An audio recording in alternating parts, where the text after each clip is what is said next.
All right, all right, all right. Hey, it is me, David Washington, your host of course, the David Washington Show.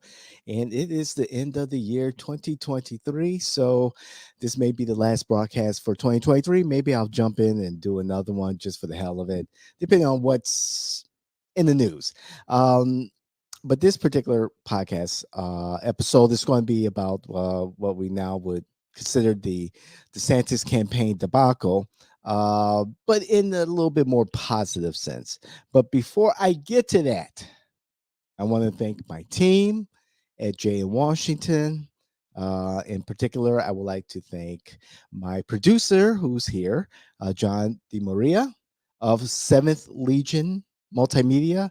I'm hoping for great things in the coming new year for 7th Legion. And I want to thank you, our community, those of you who have subscribed, those of you who have watched our content and shared it, who have commented. I love the comments. I respond to the comments personally, especially I respond to the snarky comments with some more snarkiness. So please keep the comments coming. Yes, I will get a new intro. I just love it so much. I love the music. It gets me so revved up in the montage and everything. But I know it's almost a minute long and your time is precious like everyone else's. But anyway, before I get to the DeSantis debacle, the positive spin on it, I want to make an apology. Yes, an apology, which is rare. And it's an apology to U.S. Congressman Maxwell Frost. I was very hard on the legislation that he introduced to create this office for studying gun violence. And if I understand correctly, this office, which President Biden has decided will now fall under the auspices of the Vice President, Kamala Harris, and will be out of the White House. This office will study the effects of gun violence and maybe some solutions. And that was just very quick to say, oh, another bureaucracy, another office. But I thought to myself, wait a second here, David. This is an opportunity. And this is the message to Representative Frost and his staff. If this office is going to be effective, one of the things that I recommend that we should start doing is showing the effects of gun violence. Yes, show the effects of gun violence. Because I was listening to a segment of Washington Journal on C-SPAN, and it was a discussion about Emmett Till. And I think we all know the story about Emmett Till. If you don't, shame on you. But what his mother did at his funeral in Chicago, and I remember seeing this um, in the media growing up. I believe Jet Magazine had it in their magazine. Maybe it was on the cover. But she had an open casket funeral for Emmett Till.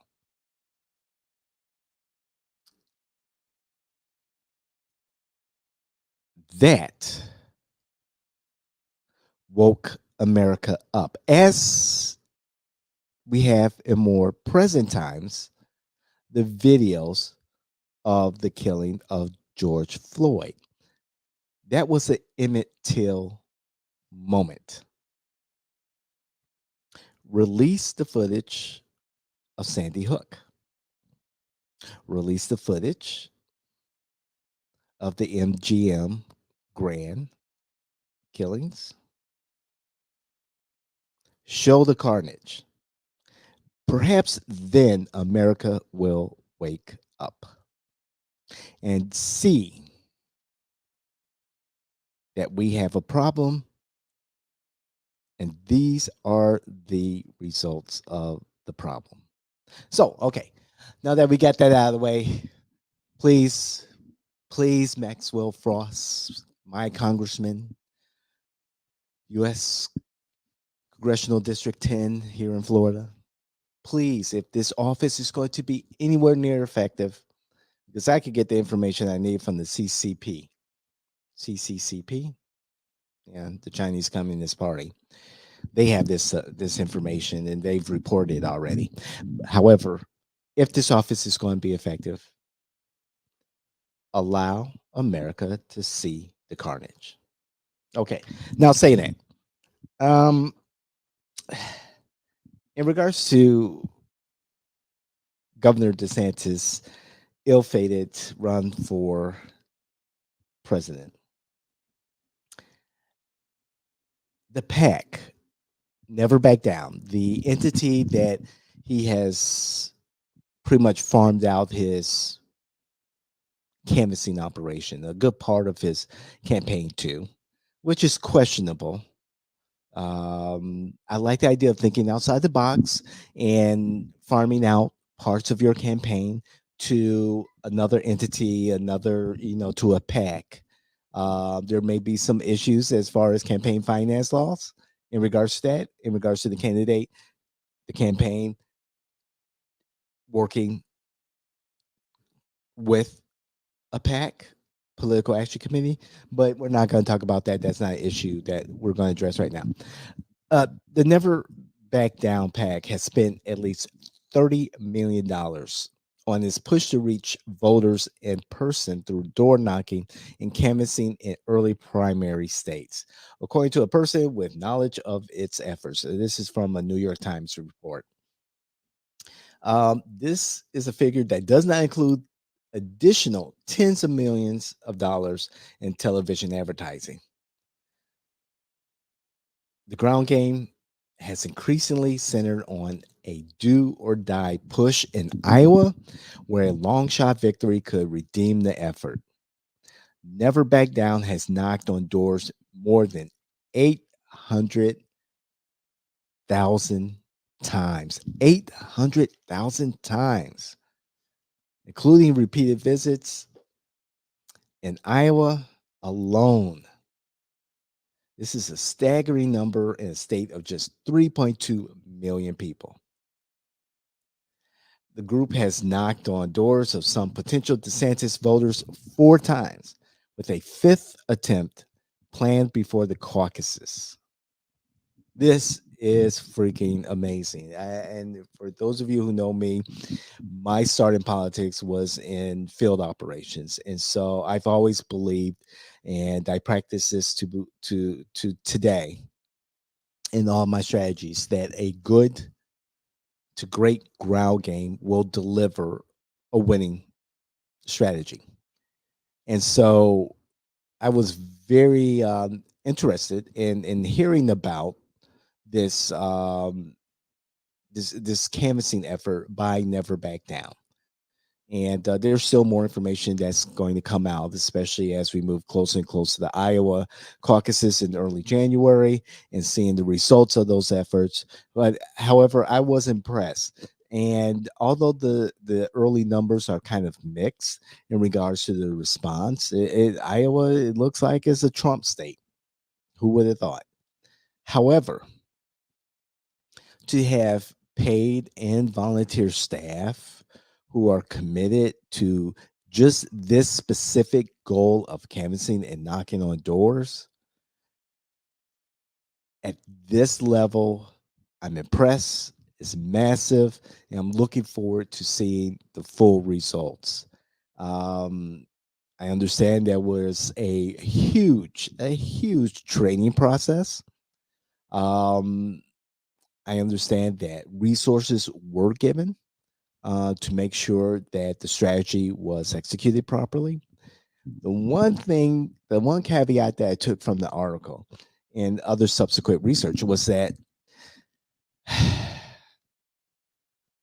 because the operation was disconnected from the campaign, you've hired people who didn't really embody the spirit of the campaign. They were perhaps there for a paycheck and really couldn't deliver the persuasive message that the campaign needed. And in campaigns,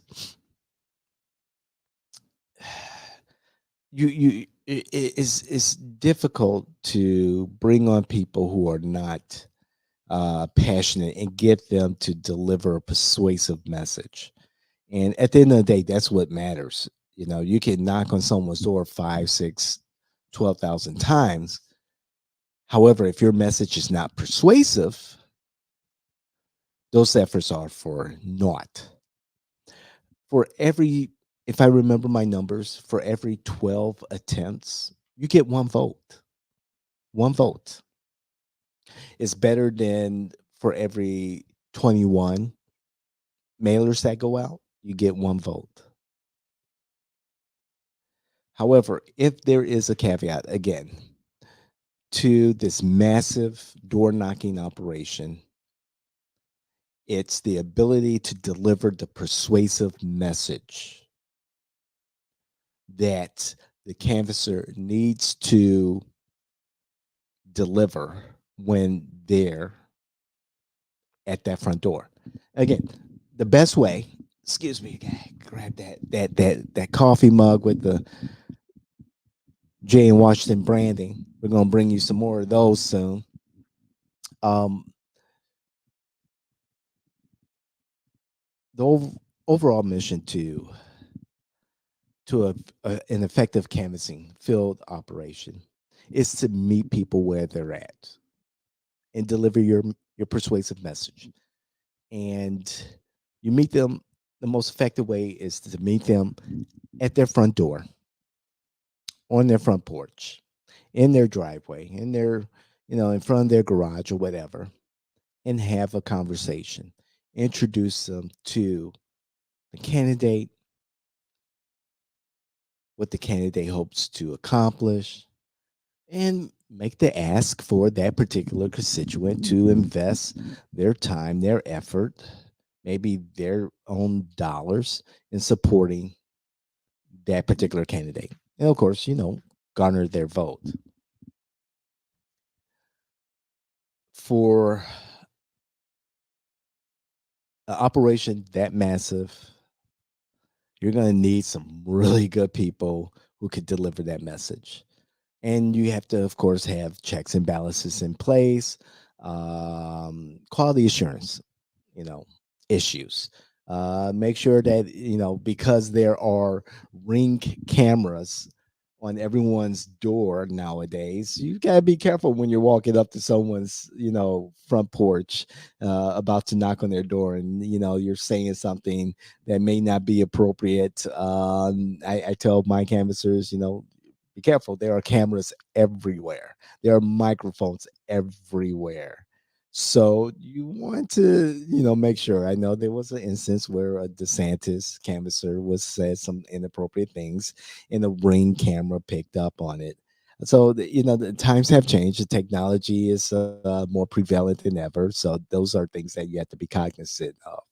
And things happen. Those things happen. You just have to be able to pivot, in the right direction to correct those things. So again, I'm looking forward to learning more about the effectiveness of this ground operation, and part of that will be on the during the Iowa caucuses, and find out, what the results are and how effective it is. This is something again that's close to my heart. Um, for our candidates and our future candidates, the first step in winning your campaign is going to where your voters are and persuading them. And the best way is at their front door or in front of their devices. My hands are full, so I can't do a demonstration of picking up my phone, but or be in front of their devices. And I can tell you that is something that Jane Washington and its partners are very good at. So let me take a sip here. Mm, I needed that. So this is the David Washington Show. We here at Jay and Washington. Wait, did I just say this is the Jay and Washington Show? I meant to say this is the David Washington Show. Look at that. See what that coffee does to you? This is the David Washington Show. We are a production of the Jay and Washington Network. We are your political innovators, and we want you to be a part of our community. Continue to be a part of our community. Please comment. Let us know what you think. Uh, you can tell us how you feel. We really don't care, but we do want to know about the facts and have that conversation with you. And of course, subscribe to our programming. We've got so much ahead in 2024. It's just mind boggling. But we love what we do. So please like, comment, share, hit the notification button, subscribe. And hey, don't forget, go to our website. There's the newsletter, the Informer newsletter. Sign up for it. You can go into the description box. There's a link to check out the Informer and read about what we do, see past episodes of our shows, and meet some of our business partners who have some really great insight on their areas of expertise. You never know what you can learn. Um, Visit our blog on our website, j-washington.com. We got some great stuff coming, and we really appreciate you. I'm David Washington, and thank you.